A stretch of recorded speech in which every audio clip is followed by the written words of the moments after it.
पालमपुर दौरे के दूसरे दिन मुख्यमंत्री जयराम ठाकुर ने प्रेस वार्ता की। इस दौरान उन्होंने कहा कि हिमाचल में 3 साल पूरे होने पर पंचायती राज में मिले शानदार समर्थन के बाद सरकार का मुख्य लक्ष्य 2022 के विधानसभा चुनाव हैं।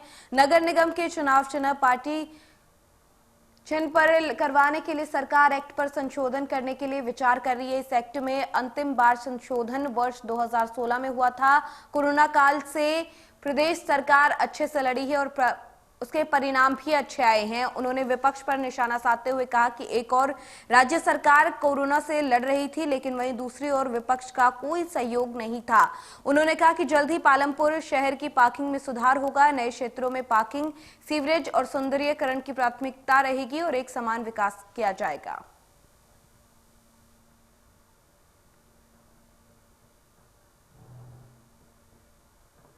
हिमाचल प्रदेश में जो सरकार की ओर से जो प्रयास करने की दिशा में जो चीजें करने की थी, उसमें हमने बहुत सजगता के साथ कोविड को हैंडल करने के लिए, मैनेज करने के लिए काम किया। लेकिन फिर भी उसके बावजूद बहुत सारे लोगों की जिंदगी चले गई। इस बात का हमें निश्चित रूप से खेद है और हमारी उम्मीद से बहुत ज्यादा बीच में एक दौर स्पाइक का आया और जिसके कारण हम सब लोग चिंतित भी हुए। लेकिन फिर भी उसके बावजूद उस सारी सिचुएशन को भी हैंडल करने में हम कामयाब हुए हैं और पिछले कुछ दिनों से हम देख रहे हैं कि बहुत तेजी से कोविड के मामलों में गिरावट भी आई है।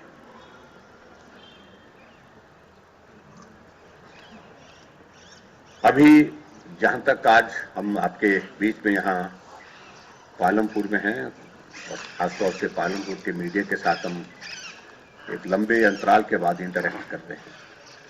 आप लोगों ने भी इस कोविड के दौर में जो कंट्रीब्यूशन समाज को जागरूक करने की दृष्टि से और उसके साथ साथ में बहुत सारी चीजें जो सरकार के ध्यान में जो सुधार की दृष्टि से लाने के लिए थी, समय समय पर लाया और उसका निश्चित रूप से लाभ भी हुआ।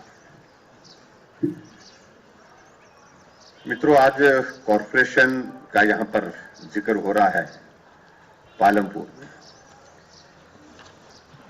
बहुत लंबे समय की एक मांग जिसे पूरा करना कठिन था, मुश्किल था।